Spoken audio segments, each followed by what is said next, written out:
नमस्कार, स्वागत है आपका। मैं हूं आपके साथ रवि मिश्रा और मेरे साथ हैं इस बुलेटिन में मेरे सहयोगी करुणा शंकर शर्मा। चलेंगे उनके पास भी। बात होगी युद्ध की, वॉर जोन से आ रही बड़ी खबरों की और तस्वीरों की। रूस यूक्रेन वॉर जोन की तस्वीरें पूरी तरह से बदल चुकी हैं। अटैक्स को लेकर, आक्रमण को लेकर रणनीति भी बदल गई है। दोनों देशों ने टारगेट भी बदल दिए हैं। कुछ दिन पहले पुतिन की हत्या की साजिश की बात सामने आई तो अब ज़ेलेंस्की के खिलाफ ऐसी ही साजिश की सनसनीखेज खबर भी सामने आई है। इस बीच लेपर्ड की क्षमता पर उठ रहे सवाल पर यूक्रेन ने जवाब दिया है। दावा है कि लेपर्ड को लेकर रूस के दावे फर्जी हैं। और साथ ही देखिए यह भी कहा जा रहा है हम लेपर्ड टैंक्स की पूरी कहानी आपको बताएंगे। इस बीच ज़ापोरिज़िया में यूक्रेन ने बारूदी ऐलान कर दिया है। हम आपको इसके नतीजे के बारे में बताएंगे। बाखमुट में कैसे गेम पूरी तरह से पलट गया है यह भी आपके लिए समझना और जानना बहुत जरूरी है। और साथ में बैटल जोन की और भी कई बड़ी खबरें हैं, वीडियो हम आपको दिखाएंगे। शुरुआत करते हैं।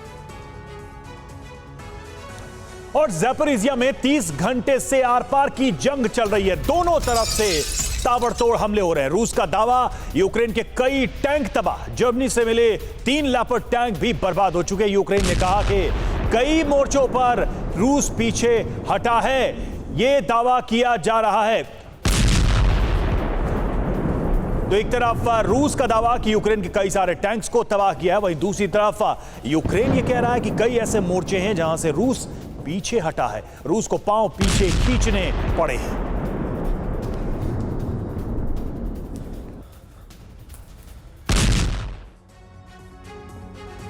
तो देखिए ज़ापोरिज़िया महाविनाश का क्या अब जो ट्रिगर है वो दब चुका है, यह बड़ा सवाल। बीते 24 घंटे में यूक्रेन के 3 लेपर्ड टैंक्स तबाह हो गए हैं।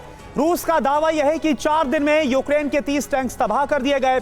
ज़ापोरिज़िया में 350 से ज्यादा यूक्रेनी सैनिक ढेर हुए हैं। यूक्रेन पर ही भारी पड़ता हुआ नजर आ रहा है पूरा का पूरा काउंटर ऑफेंसिव। अमेरिका ने भी ये माना है काउंटर ऑफेंसिव में यूक्रेन को भारी नुकसान हुआ है। इधर एंटी टैंक मिसाइल और मोर्टार से यूक्रेनी फौज को रोक रहा है रूस। ये बड़ी खबर। 1500 सैनिकों, 150 आर्मर्ड व्हीकल के साथ यूक्रेन ने हमला किया है। और इस पर क्या जानकारी सामने आ रही है, रवि के पास चलते हैं। बिल्कुल, और देखिए ज़ेलेंस्की के टारगेट पर ज़ापोरिज़िया ही क्यों है, इसको भी समझना होगा। इसकी वजह क्या है, इसके बड़े फैक्टर्स क्या है। तो ज़ापोरिज़िया क्रीमिया से सबसे नजदीक है, एक बड़ा कारण तो यह है। साथ ही ज़ापोरिज़िया से क्रीमिया को बिजली पानी सप्लाई होती है।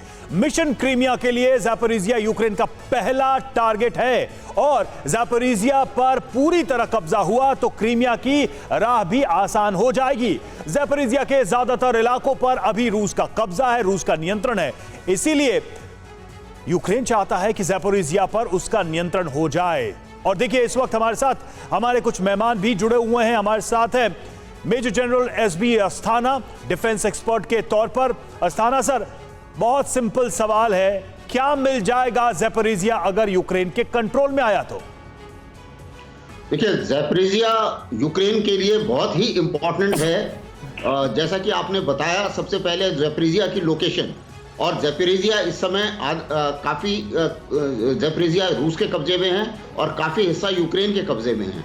और जो न्यूक्लियर प्लांट है वो रूस के कब्जे में है, चला यूक्रेन वाले रहे हैं। तो इस चीज को मद्देनजर रखते हुए जितनी भी सप्लाई है वो क्रीमिया की तरफ ज़ापोरिज़िया से जाती है। इसलिए अगर ज़ापोरिज़िया पूरा का पूरा उनके कब्जे में आ जाता है तो एक सबसे पहले तो बहुत बड़ी सांकेतिक विजय होगी, क्योंकि न्यूक्लियर प्लांट अगर उनके पास आ जाता है तो एक बहुत बड़ा खतरा, और जो वर्ल्ड में एक चीज वो बता सकेंगे कि जी हमने न्यूक्लियर प्लांट के ऊपर कब्जा कर लिया है। तो इसलिए इन सब चीजों को मद्देनजर रखते हुए ज़ापोरिज़िया इंपॉर्टेंट हो जाता है। बिल्कुल, तो ये बड़ी डेवलपमेंट होती हुई नजर आ रही है एसबी अस्थाना सर, जो आपने समझाया। अब देखिए इस बीच एक और बहुत बड़ी डेवलपमेंट है, वो क्या है? बेलारूस के राष्ट्रपति रूस के दौरे पर। अब क्या होता हुआ नजर आ रहा है आप समझिए। बेलारूस के राष्ट्रपति रूस के दौरे पर आज होगी। व्लादिमीर पुतिन और बेलारूस के राष्ट्रपति लुकाशेंको की मुलाकात। रूस और यूक्रेन युद्ध पर भी हो सकती है बात, जो बात सामने आ रही है। और यूक्रेन का रूस पर बहुत बड़ा आरोप, रूस ने जेलेंस्की की हत्या की कोशिश की। यह आरोप है यूक्रेन का। खेरसोन में जेलेंस्की पर हमले की कोशिश की गई। यूक्रेन के द्वारा यह दावा किया गया है खेरसोन में बाढ़ प्रभावित इलाके में गए थे जेलेंस्की के निकलने के बाद रूस की तरफ से बमबारी की गई और जेलेंस्की की हत्या की कोशिश की गई। यूक्रेन की तरफ से यह आरोप लगाए जा रहे हैं।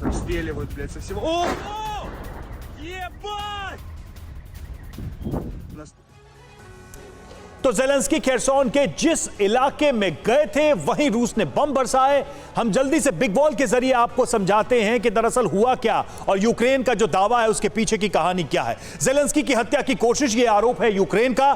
खेरसोन में जेलेंस्की के दौरे के वक्त भीषण हमले किए गए रूस की तरफ से और बाढ़ प्रभावित इलाकों का निरीक्षण करने के लिए जेलेंस्की वहां गए थे, लेकिन इसी बीच रूस की तरफ से लगातार आक्रमण किया गया। जेलेंस्की जहां पर मौजूद थे उसी जगह पर रूस की तरफ से ये अटैक किए गए, ये हमले किए गए। जेलेंस्की के वहां से निकलने के थोड़ी देर बाद ही हमले शुरू हो गए। यूक्रेन ने जेलेंस्की की हत्या की कोशिश का आरोप लगाया है रूस के ऊपर कि रूस की तरफ से जो ये हमले हुए हैं दरअसल उसका निशाना जेलेंस्की थे और जेलेंस्की की हत्या करने की कोशिश की गई है। अस्थाना सर, इसके पहले हमने देखा कि पुतिन की हत्या की बात रूस कर रहा था, इधर जेलेंस्की की हत्या की बात यूक्रेन कर रहा है। क्या इस समय इस वॉर की सिचुएशन में आपको लगता है कि टॉप लीडरशिप को निशाना बनाया जा सकता है? और अगर ऐसा हुआ तो ये पूरा का पूरा वॉर क्या टर्न ले सकता है? देखिए, इस संदर्भ में मैं ये कहना चाहूंगा कि अभी ये फ्रोजन वॉर से ये डर्टी वॉर हो गई है। अभी डर्टी वॉर जब हम बोलते हैं तो इसमें दोनों साइड से, जैसा कि आपने बताया, एलिगेशन लगे हैं कि ये बोल रहे हैं कि पुतिन को मारने की कोशिश की थी, रूस का कहना है, और जेलेंस्की का कहना है कि जेलेंस्की को मारने की कोशिश की थी। अभी हालांकि इसमें भी कोई शक नहीं है कि फायरिंग हो रही है और फायरिंग, उस ड्रोन अटैक भी हुआ मॉस्को में और क्रेमलिन के ऊपर अटैक किया गया। और दूसरी चीज क्या है कि ये जो स्टैंड ऑफ अटैक है, ये टेरर अटैक हो रहे हैं, कुछ स्टैंड ऑफ अटैक हो रहे हैं, कुछ बिल्कुल कुछ सैबोटाज एक्टिविटीज हो रही हैं और ये तीनों के ऊपर ये ऐसी एक्टिविटीज हो रही हैं जिसको वो लोग डिनाई कर रहे हैं। दूसरा बोलेगा भैया मैंने तो नहीं जेलेंस्की को टारगेट किया, उसी मुताबिक यूक्रेन कह रहा है भाई हमने तो नहीं मॉस्को को मारा। तो डिनाइबिलिटी भी बिल्कुल डिनायल मोड पर भी हालांकि दोनों तरफ से नजर आ रहे हैं। देखिए, हमारे साथ एक और खास मेहमान जुड़ गए, विंग कमांडर आलोक सहाय सर भी हमारे साथ जुड़े हुए हैं। आलोक सर, क्या लग रहा है कि जो मॉस्को में क्रेमलिन के ऊपर ड्रोन अटैक हुआ था इसके बाद डायरेक्ट टारगेट पर आ गए हैं, कैसे भी हो जेलेंस्की को खत्म करना है, ये मिशन नजर आ रहा है आपको? जी हाँ, इसमें कोई शक नहीं है कि पुतिन का ये टारगेट होंगे, पुतिन अब टारगेट करेंगे जेलेंस्की को, इसमें मुझे कोई शक नहीं है। और इसीलिए पुतिन अब बारी बारी से काफी तेजी से एक जगह रुकते हुए नहीं दिखेंगे, उनको अपनी लोकेशंस बराबर चेंज करनी पड़ेगी ताकि उनका लोकेशन को ट्रैक करके इमीडिएटली कोई लॉन्च ना हो रूस की तरफ से। और देखिए, लड़ाई काफी गलत दिशा में जा रही है और काफी बर्बादी होने की आशंका है। न सिर्फ एक दूसरे के नेताओं को मारने की कोशिश की जा रही है, बल्कि अगर आप देखें कि ज़ैपोरिज़िया में जो युद्ध की जो स्थिति है वहां पर न्यूक्लियर प्लांट है, उस न्यूक्लियर प्लांट को जो पानी सप्लाई होता तो था, आप कह रहे हैं कि इस युद्ध को हारने और जीतने से ज्यादा ये विनाश की तरफ बढ़ता नजर आ रहा है, जिसमें नुकसान ज्यादा बड़ा हो सकता है। लौटेंगे आपके पास और देखिए ज़ैपोरिज़िया में यूक्रेन का काउंटर अटैक। ब्रेकिंग न्यूज इस वक्त की, जेलेंस्की ने टॉप कमांडर्स के साथ बैठक की, ज़ैपोरिज़िया में हमले को लेकर बनाई रणनीति, ज़ैपोरिज़िया में भीषण हमले की रणनीति बनाई गई है यूक्रेन की तरफ से। ये तस्वीरें देखिए, कमांडर्स, टॉप कमांडर्स के साथ जेलेंस्की की ये मीटिंग।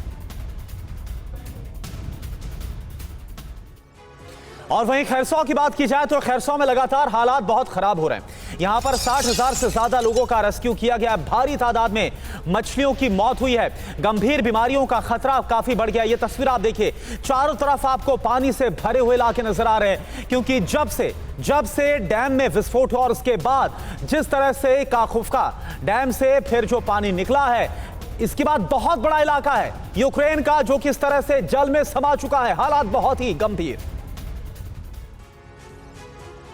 और इस न्यूक्लियर पावर प्लांट को लेकर चिंताएं यूं ही नहीं है। चेरनोबिल के बाद सबसे बड़ी आपदा की बात कही जा रही है। काखोवका डैम टूटने से यूक्रेन और यूरोप के कई देशों पर भारी संकट है। 2 दिन बाद भारी तादाद में मछलियों की मौत मछलियों की मौत और गंदगी से बड़े इलाके में बीमारी का खतरा है। यूक्रेन ने कहा कि चेरनोबिल के बाद यह सबसे बड़ी आपदा है। अब तक 60,000 से ज्यादा लोगों का रेस्क्यू ऑपरेशन हो चुका है। डैम तोड़ने के बाद लगातार एयर स्ट्राइक भी रूस की तरफ से की जा रही है। एयर स्ट्राइक से रेस्क्यू ऑपरेशन में भी भारी दिक्कत आ रही है, प्रॉब्लम्स आ रही हैं, दिक्कतों का सामना करना पड़ रहा है। इसलिए लोगों को वहां से निकालना प्राथमिकता तो है, लेकिन इस अटैक की वजह से यह समस्या भी सामने आ रही है। और देखिए, इस बीच एक और अपडेट आपको दे दें। कुपियांस्क में रूस का भीषण हमला हुआ है। ग्रैड रॉकेट लॉन्चर से यह अटैक किए गए हैं। यूक्रेनी गोला बारूद ठिकानों को निशाना बनाया गया है।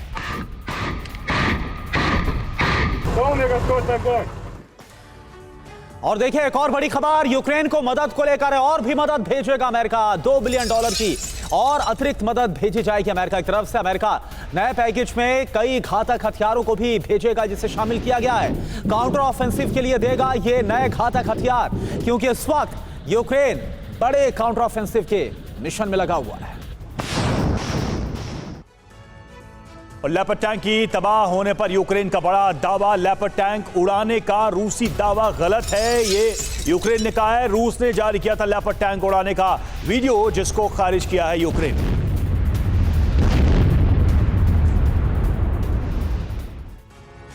तो रूस का दावा था, अब यह दावा सच है कि झूठ है, क्योंकि यूक्रेन ने इसका खंडन किया है। क्या कहा है यूक्रेन ने, जल्दी से हम आपको बताते हैं बिग वॉल के माध्यम से।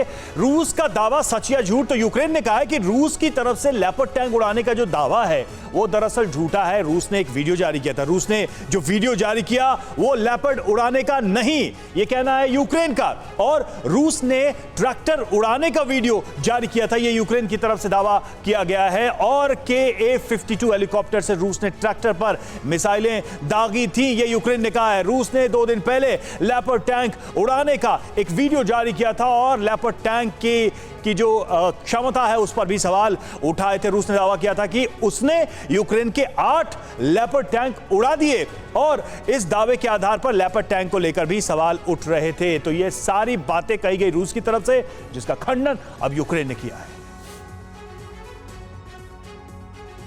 तो देखिए, जो दावे किए जा रहे हैं उन दावों को झुठलाया जा रहा है। SBS थाना सर, दावे तो बहुत किए जा रहे हैं और दावों पर काउंटर भी आ जाता है, उसको झुठलाया जाता है। आपको हालात क्या नजर आ रहा है और किस तरफ ये युद्ध रुख करता हुआ नजर आ रहा है? देखिए, जो दावे हैं वो भी जरूरी हैं और जो वो झुठला रहे हैं उसके भी अपने कारण हैं।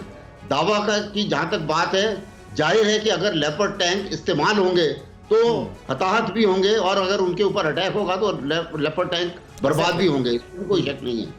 लेकिन यूक्रेन की मजबूरी है कि अगर वो ये दिखाता है कि जर्मनी का नंबर 1 टैंक या अमेरिका का नंबर 1 टैंक बर्बाद हो गया, तो इनकी जो लड़ाई जो फ्यूल कर रहे हैं सबसे ज्यादा तो आर्म्स डीलर कर रहे हैं। वो आर्म्स डीलर की जो उन्होंने अपना शो पीस वहां पे रखा है वो शो पीस ही उड़ गया। ठीक है, ये दावे और प्रति दावे तो हैं, लेकिन सहाय सर, अब एक जो महत्वपूर्ण सवाल है इस पूरे मामले में, ये बात तो सही है कि रूस के हमले ज्यादा घातक हैं और यूक्रेन कितना डिनाई कर सकता है, क्योंकि जो मीडिया प्रोपेगेंडा है उसकी मशीनरी यूक्रेन की ज्यादा मजबूत और बड़ी है और व्यापक है। जी हाँ, देखिए, यूक्रेन के तरफ एक मानवीय सहानुभूति विश्व में ज्यादा है। मानवीय सहानुभूति उसकी तरफ ज्यादा है, और इसका फायदा यूक्रेन को कम से कम साइकोलॉजिकल वॉरफेयर पे और विश्व की जो ओपिनियन फॉर्मेशन होती है उसमें उसको यूक्रेन को मदद मिल रही है। लेकिन जैसा मैंने पहले भी कहा है, ये युद्ध अब बहुत ही गंदा होता जा रहा है। आप देखिए कितनी तबाही हो रही है। काकोका डैम के ब्रीच होने के बाद जो बाढ़ आई है वहां पे, उसमें सिर्फ मछलियां नहीं, उसमें जेलेंस्की ने कहा है कि कई मानव शव तैरते हुए दिखाई दे रहे हैं। एरियल स्ट्राइक में कितने लोग मारे गए हैं इसका भी कोई बिल्कुल, ये पॉइंट बहुत वैलिड लग रहा है सर आपका, कि ये युद्ध अब बहुत ही डिस्ट्रक्टिव मोड की तरफ आ गया और उस दिशा में बढ़ता जा रहा है जहां हार जीत से ज्यादा एक दूसरे को नुकसान और एक दूसरे का विनाश ज्यादा बड़ा टारगेट दिखाई देने लगा है। आप दोनों का बहुत बहुत शुक्रिया हमसे जुड़ने के लिए, इस चर्चा में शामिल होने के लिए।